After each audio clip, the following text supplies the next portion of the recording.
Accommodation या hotel, इसको हम बुक करते हुए क्या चीज़ें ध्यान में रखनी है, ये हम डिस्कस कर रहे हैं। सबसे पहले हमें ये देखना चाहिए, कोई भी हॉलिडे पैकेज बुक करने से पहले हमने ये ध्यान देना है कि आपके क्लाइंट का बजट क्या है। अगर आपको बजट क्लियर है कि उसने 3 स्टार होटल में रहना है, 4 स्टार में रहना है या 5 स्टार में रहना, तो आप उसके अकॉर्डिंगली ऑफकोर्स वो कैटेगरी ऑफ होटल चूज़ करोगे।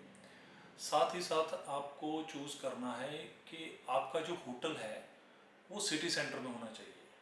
सिटी सेंटर में होने के कई बेनिफिट्स हैं, कई फ़ायदे हो सकते हैं। आई होप आप लोगों को क्लियर होगा कि सिटी सेंटर क्या होता है। सिटी सेंटर मतलब शहर के बिल्कुल सेंटर एरिया। कई बार हम उसको सिटी सेंटर बोलते हैं, कई बार डाउनटाउन बोलते हैं, जैसे यूएस वगैरह यूरोप में डाउनटाउन बोलते हैं उसको। तो एग्ज़ाम्पल के तौर पे अगर मैं दिल्ली की बात करूँ, न्यू दिल्ली इंडिया में, तो वहाँ पे जो सिटी सेंटर है वो कनॉट पैलेस है, सीपीबी बोलते हैं उसको। तो कनॉट पैलेस में आपका होटल होना चाहिए अगर आप चाहते हो कि आपका क्लाइंट आपको अच्छा फीडबैक दे और उसका स्टे कंफर्टेबल रहे। सिटी सेंटर होटल के कई सारे फ़ायदे हैं। पहला बेनिफिट, आप बिल्कुल शहर के अंदर हो। आपको अर्ली मॉर्निंग, लेट इवनिंग या जब भी आप फ्री हो होटल में, आपका मन करता है आपने बाहर घूमने जाना है या कुछ खाना खाने जाना है या शॉपिंग करने जाना है, तो होटल सिटी सेंटर होने की वजह से आप जस्ट होटल से बाहर निकलते हैं, थोड़े से डिस्टेंस पे आपको सारी चीज़ें मिल जाती हैं। आपको पता ही होगा सिटी सेंटर में चाहे वो खाने पीने की चीज़ें हैं या घूमने की हैं या ट्रेन कनेक्टिविटी है, बस कनेक्टिविटी है, टैक्सीज हैं, हर एक चीज़ ईजिली अवेलेबल है। तो सिटी सेंटर होटल लेने के आपको ये सारे बेनिफिट मिलेंगे और ये आपको अपने क्लाइंट को गाइड भी करना चाहिए। इससे क्या होगा कि आपका क्लाइंट हो सकता है कि सिटी सेंटर वाला जो होटल है और जो सिटी से थोड़ा सा दूरी पे होटल है या आउट ऑफ सेंटर है होटल, वो वाला सस्ता मिले। बट सिटी सेंटर होटल लेने से आपको बाकी बेनिफिट इतने मिल जाते हैं कि आपका जो सस्ते वाला पार्ट है वो कंपनसेट हो जाता है। एग्जाम्पल के तौर पे अगर आपने सिटी सेंटर से 5 किलोमीटर दूर होटल ले लिया और आपको हर बार खाना खाने के लिए या कोई बस लेने के लिए या ट्रेन लेने के लिए आपको सिटी सेंटर के अंदर आना पड़ता है और आप उसके लिए टैक्सी यूज़ करते हो या कोई भी ट्रांसपोर्टेशन मेट्रो यूज़ करते हो, तो उसमें आपका टाइम भी ख़राब होता है और आपका पैसा भी लगता है। तो ये चीज़ें, टाइम और पैसा दोनों ही कीमती हैं। जब आप सिटी सेंटर होटल लोगे तो ये दोनों आपके सेव हो जाएंगे। तो आपने देखना है कि सिटी सेंटर होटल के साथ अब क्लाइंट का बजट क्या है, तो उसी सिटी सेंटर में आपके हर तरह के बजट के होटल्स मिल जाते हैं, 3, 4, 5 स्टार। वो आपने होटल बुक करना है ना। होटल बुकिंग करते हुए आपको ये ध्यान रखना है कि आप किसके लिए बुक कर रहे हो, मतलब वो कितने लोग हैं, वो एक जना है, वो 2 लोग हैं, वो फैमिली है, साथ में बच्चे हैं। आपको ये ध्यान देना है कि कितने लोगों के लिए आप बुकिंग कर रहे हो।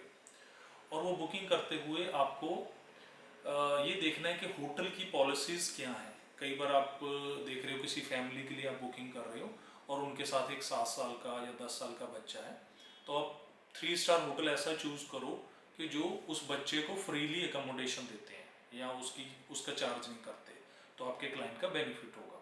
तो आपको ये चीज़ ध्यान देनी होगी। इससे क्या होगा कि आपका कॉस्ट थोड़ा कम मिल जाएगा। अगर आप किसी फैमिली के लिए बुक कर रहे हो, फैमिली में 5-6 लोग हैं, बड़ी फैमिली है, तो आपको ये ध्यान देना है कि उनकी एकोमोडेशन बुक करते हुए आप एक ऐसा रूम चूज़ करो जो कई होटल जैसे ऑफर करते हैं family room. Family room means आपको एक बड़ा रूम देते हैं जिसमें 2 बड़े डबल बेड लगे हुए हैं, वो फैमिली रूम है। एक नॉर्मल रूम और होटल्स के अंदर एक होता है suite room, upper category room. Normally suite room में जगह बहुत ज़्यादा होती है, जो नॉर्मल रूम से डबल रूम होता है स्वीट रूम।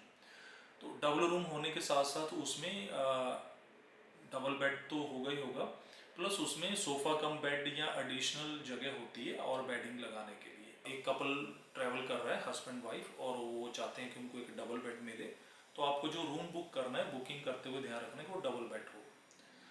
या फिर 2 फ्रेंड्स ट्रैवल कर रहे हैं, तो आपको ये ध्यान रखना है कि वो जो रूम है वो ट्विन रूम हो, उसमें 2 अलग अलग बेड लगे होते हैं।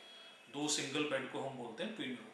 फिर हमारे पास हो जाता है कि अकोमोडेशन बुकिंग करते हुए आपको ध्यान रखना है कि आपके होटल में फैसिलिटीज़ कौन कौन सी हैं। अगर आपके गेस्ट ने बोला है कि मुझे तो स्विमिंग पूल ज़रूर चाहिए, बच्चे स्विमिंग पूल में नहाते हैं, जो आप होटल बुक कर रहे हो उसमें चेक करो आपके उसमें स्विमिंग पूल या जिम्नेजियम जो क्लाइंट की रिक्वायरमेंट है वो है या नहीं है। देन आपको कई बार ध्यान रखना पड़ता है, अगर आप इंटरनेशनली होटल बुक कर रहे हो और आपके क्लाइंट ने आपसे सिर्फ होटल बुकिंग की है और बाकी चीज़ें नहीं बुक की, आई मीन लंच डिनर या ब्रेकफास्ट बुक नहीं किया हुआ या साइट सीइंग बुक नहीं की आपसे, लेकिन अगर आप उसको ऐसी होटल की ऑप्शन दे रहे हो जिसके अंदर इंडियन शेफ काम करता है जो कि इंडियन खाना बना सकता है, या फिर जिसके अंदर इंडियन रेस्टोरेंट है, तो क्लाइंट उसको प्रेफर करेगा और क्लाइंट के लिए वो बेनिफिट है, आपके लिए वो पॉजिटिव पॉइंट है। जब आप उसको सेल करोगे क्लाइंट खुश होके आएगा, अच्छा फीडबैक देगा। तो आपको क्लाइंट की रिक्वायरमेंट जरूर समझनी चाहिए उसको होटल ऑफर करने से पहले। अगर क्लाइंट ने पूरी रिक्वायरमेंट नहीं बताई आपको, तो आपको सिर्फ ये देखना है कि अच्छा वो इंडियन क्लाइंट है, इंडिया में भी नॉर्थ इंडियन है, तो नॉर्थ इंडियन फूड किस होटल में अवेलेबल है, तो और दूसरा होटल में ज़्यादा से ज़्यादा क्या फैसिलिटीज़ मिल सकती हैं कम से कम प्राइस में, जो कि क्लाइंट की रिक्वायरमेंट हो सकती है। अब कुछ क्लाइंट्स हैं, जैसे हमने पहले भी बात की कि अकोमोडेशन में वो चाहते हैं कि नहीं हमें तो बेसिक से रूम चाहिए, एक डॉर्मेट्री या फिर एक लॉज, तो उसके हिसाब से आपको उनकी बुकिंग करनी है। ऐसे डॉर्मेट्रीज या ऐसे लॉज आपको सिटी सेंटर में नहीं आसपास मिल जाते हैं। सिटी सेंटर में मेजरली आपको कुछ ऑर्गेनाइजेशंस हैं जो स्टूडेंट्स के लिए कुछ रूम देती हैं, जैसे YMCA, तो ऐसी अगर स्टूडेंट को आप भेज रहे हो तो YMCA में बुक कर सकते हो ना। वो क्लाइंट अकोमोडेशन में रिक्वायरमेंट कई बार आ जाती है जी मुझे तो होटल सी साइड चाहिए, बीच के ऊपर चाहिए या बीच के पास चाहिए, तो आपको ये देखना है कि होटल बुक करते हो क्या वो बीच के ऊपर है।